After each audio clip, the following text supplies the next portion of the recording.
So thank you all for coming, first of all, and supporting me. I really appreciate it. And I hope that you all leave this evening feeling relaxed and good about yourselves. So I'm just going to run through the schedule for this evening so you know what to expect. And if any of you need the toilet or anything at any time, feel free to go out. It's literally out here and then left. So first of all, I'm just going to talk through why I'm a coach and my journey to becoming here. And then we're going to do a nice little yoga and stretch flow. And then we're going to have a little talk about body image and confidence going into the summer. And then we're going to do some self-love challenges, hence the paper and pen. Then we've got a fun little award ceremony.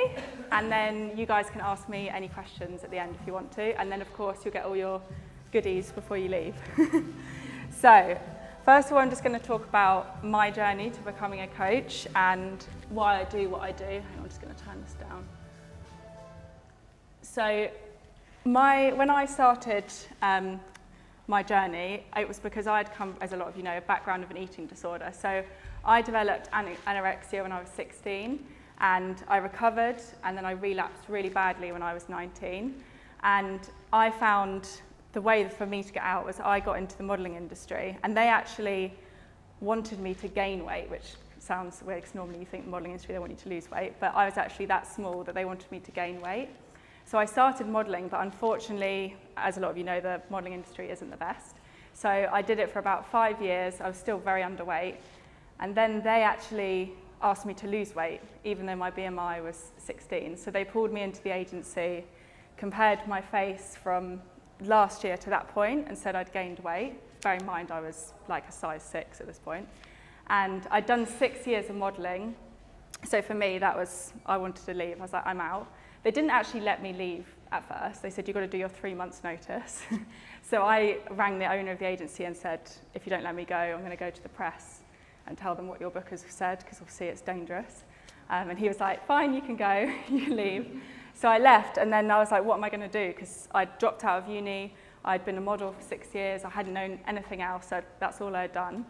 And I really wanted to gain weight, but I didn't know how. I hated how I looked, and I know a lot of you might think, oh, if you're underweight, you probably, don't need to feel good, but I actually hated how I looked. So I know a lot of you have come to me because of that as well, and that's why I relate to a lot of you, because I was in a horrible position. So I decided to get a personal trainer, just like you all have done, and that was life-changing for me. Like, she got me into weight training, she taught me how to eat properly, how to fuel my body, and I loved it so much that I was like, I want to be a PT, I want to do this myself. So I did my PT qualification and then my nutrition qualification, and that's what got me into the industry. I moved down here out of London, joined a gym, Snap Fitness, some of you might know, in Tunbridge, and started PTing, and that's how I came into the industry. And then I actually left the industry for a couple of years to went and work for British Airways as cabin crew, which was great, but I didn't really enjoy it because it was such an unhealthy job and just not me. Then COVID came, and I actually got made redundant. So again, at that point, I was like, what am I going to do? I haven't got a job. And I decided I need to go back to what I love, which is the PT and nutrition. So I started online coaching. And at that point, I had like 2 or 3 clients online. That was it. And I'd also started my YouTube channel. My YouTube channel was really important to me because I wanted to tell women how to gain weight in a healthy way. And that's how I kind of got into the social media side, because there's not a lot of stuff out there about weight gain. There's a lot about weight loss, but not weight gain. So I was doing little bits of that, and then a bit of online coaching. And then last year, as a lot of you know, my app, Linus, the company Linus, approached me and asked to work with me. And that's really, really helped my business grow to this point, and how all of you guys have come on board. And the app's been amazing for me to coach all of you. And so my goal now, going forward, is just to reach more and more women and get them off these fad diets that cause disordered eating, rules about food that are just ridiculous, make you all feel bad about yourselves, where you're constantly yo-yo dieting, so you lose the weight, you gain the weight, you lose the weight. I want you all to leave the coaching with me, where you delete calorie tracking, MyFitnessPal, meal plans, and can maintain your weight in a healthy way without having to constantly yo-yo diet. A lot of what the diet industry puts out there, I think, is really toxic, and I know a lot of you are addicted to weighing yourself and obsessed with the number on the scale, and I think it's so dangerous because that is not who we are. We're not a number on the scale, and that's my basically mission at the moment with women. And the more women I can help reach that, like they're better for me because it makes me feel amazing. And I know some of you have had such a turnaround with that, and it's like so rewarding for me to see.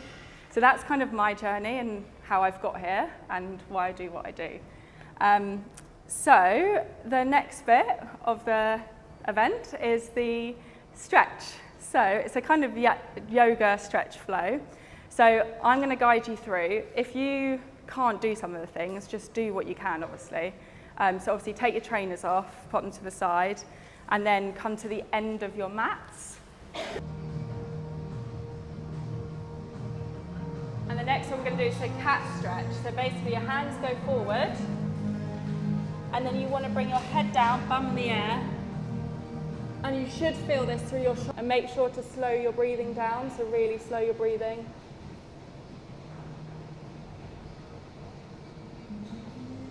Okay, and then push back into child's pose, so pushing back, bum onto your heels.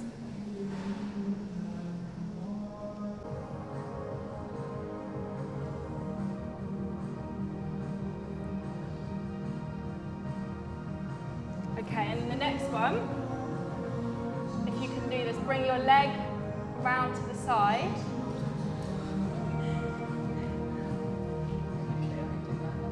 Good. And then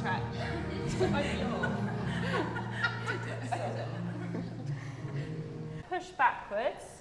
Bring your right, well, if you're doing the same thing, your right foot off the ground. So you cross one leg over the other knee, and then lift that leg off the ground.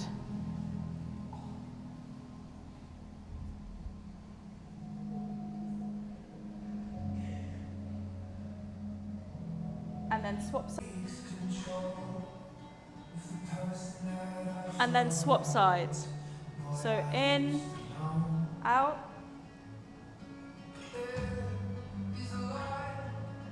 And one more. Good, then bum down. And then you're going to lift one leg up. Good, then swap sides.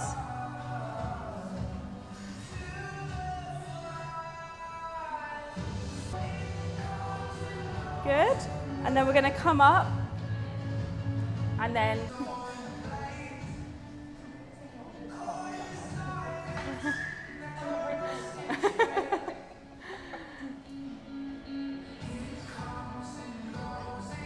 that's good. Just go as low as you can.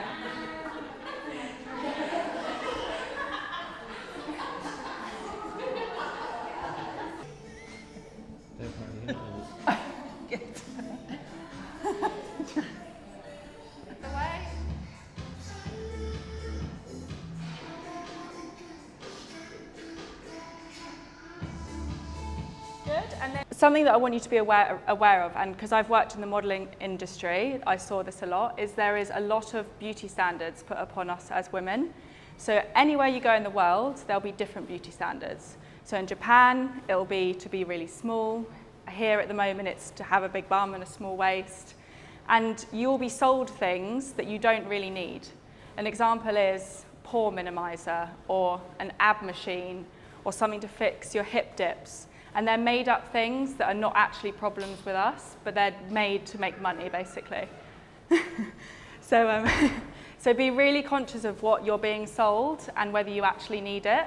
And remember that most women have cellulite, and when I worked in the modelling industry, girls who were size 8 and size 6 had cellulite.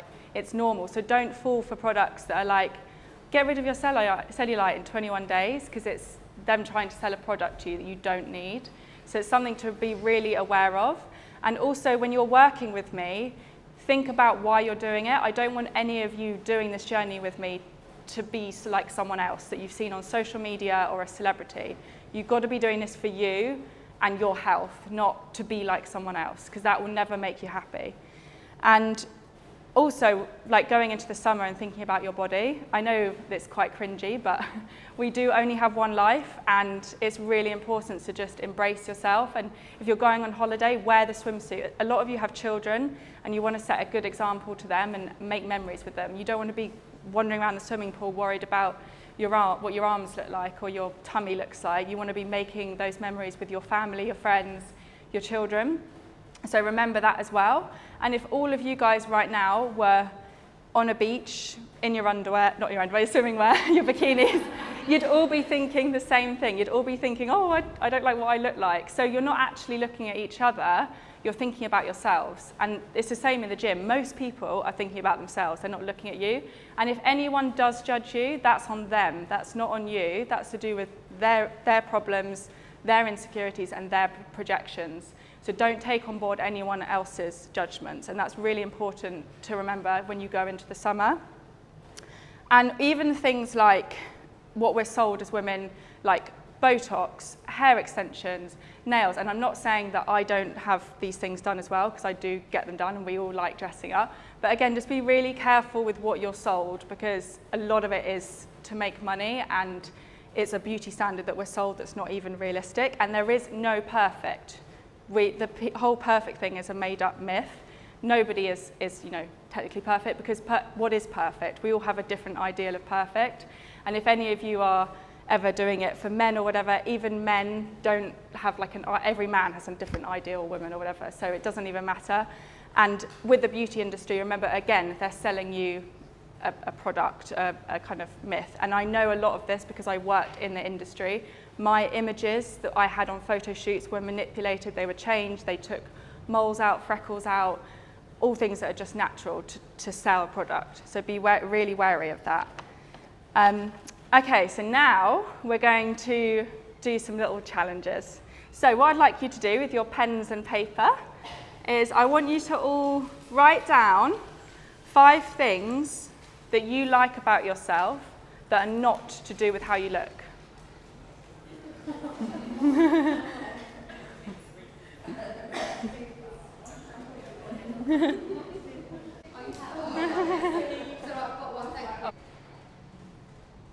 Write down 5 things you didn't like about yourself. You'd find it really easy. So it's really important to think about this.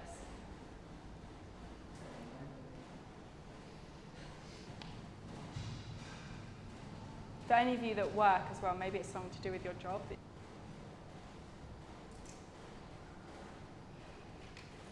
Come to me saying you want to lose weight and you don't like the way you look. But I also want you to, when you work with me, think about things that are not to do with that and not to do with how much you weigh. So I want you to think of 5 things that have benefited you so far working with me that are not to do with your weight or your looks. Or if you've not been with me for very long, what could be those things that are benefiting you? Like, why are you working with me that's not related to how you look, basically?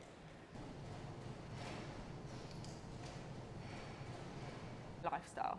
So the next time you catch yourself saying, I'm a mess and I never do well and I always mess up, whatever it is, you say, I am making conscious changes to my life at the moment. Or I'm in the process of becoming confident. Or it might be, I am releasing my old patterns and I'm working through it.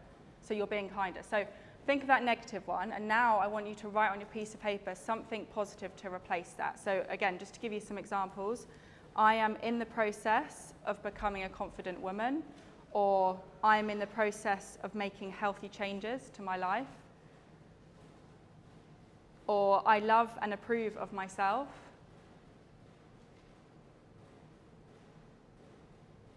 or I am willing to release my old patterns that have created these conditions, and I am making a change.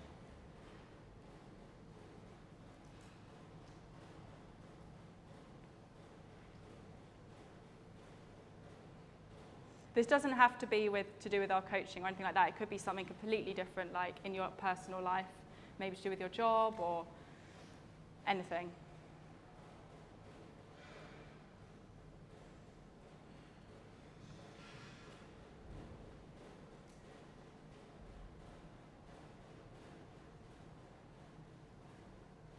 And the reason, just so you know, that I'm asking you to do this is because it's really important that you approve of yourself before making changes so it actually sticks. Because if you just constantly go around saying, oh, I feel really good about myself, but you don't believe it, then it's not gonna happen. You have to actually make the process and the changes for it to happen and believe those changes, and you have to approve of yourself. And actually, in turn, it will help your journey.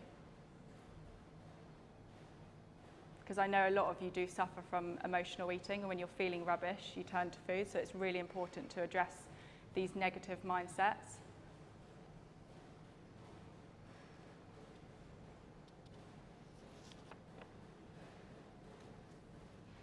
Okay, and the next one.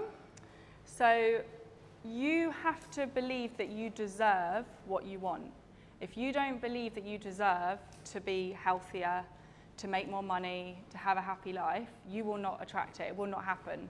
Because if you don't believe deep down you deserve it, you will do everything you can to sabotage it subconsciously. You'll have sabotaging behaviors, you'll stop yourself maybe from eating healthy, your emotional eat, etc. So you actually have to believe what you want, and whether that's to do with your career or anything in life. So I want you to write down, and this can be anything you want, it doesn't have to be with our journey. I deserve to have or be whatever it is you want right now, and I accept it now. Is uncomfortable that comes up and makes you think, oh. Okay, the last task.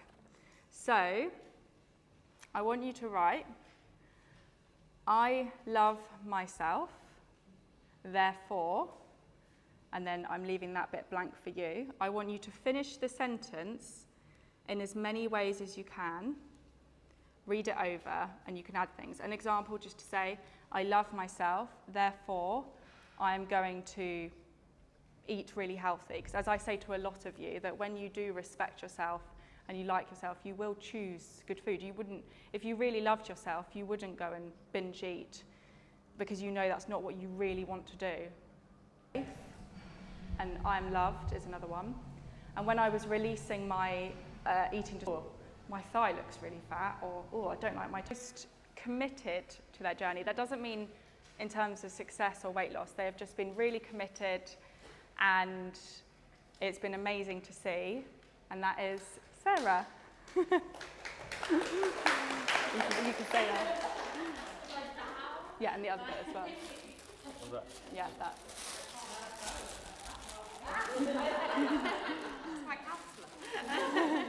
Sarah has actually been with me for 3 years. Since I think you were one of my first online clients in lockdown, weren't you? Yeah. Yeah. And now I'm her counsellor. Yeah. And then the next prize is for someone who very sadly has got a chronic disease, and she has suffered a lot from it, but her amazing passion and commitment, she's not given up despite being in and out of hospital and even struggling today, is Salma. There you go. That's all right. In a short space of time in terms of their strength and their complete change of their lifestyle, and it's been amazing to see, and that is Freya. So I had to write the prize. That's the prize. And there's something else in there as well. That's weight loss again, and that's what happened with Freya. So we're on 1,600 calories. Her weight wasn't moving for like 4 weeks. She's now on 1,950 calories every day. So we've increased by a lot, 350 a day, and she's losing weight every week again. So that's really important. And this is again where when you don't have a coach and you're just doing these random diets, like Slimming World and stuff, they don't teach you this sort of stuff. So your weight loss stalls, and then you think you're the problem, when it might be important that you do a reverse diet. Some clients come to me actually, and I do a reverse diet straight away because they've already been chronic dieting and their metabolism's all over the place.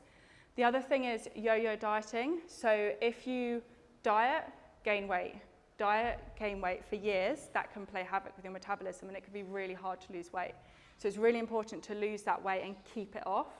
So when you all finish working with me and get to your goal, obviously the aim is to get you to your goal, reverse diet you, get you to maintenance calories, and then delete MyFitnessPal, delete any sort of meal plans so you can stay at that maintenance level without tracking calories. It's not healthy to be using MyFitnessPal and things like that forever.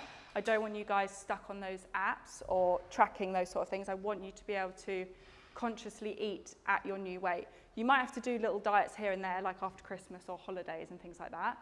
But I've maintained my weight for 4 years now, and I don't track at all. Tris will tell you that I've improved so much in the last couple of years of my intuitive eating, and you can get there.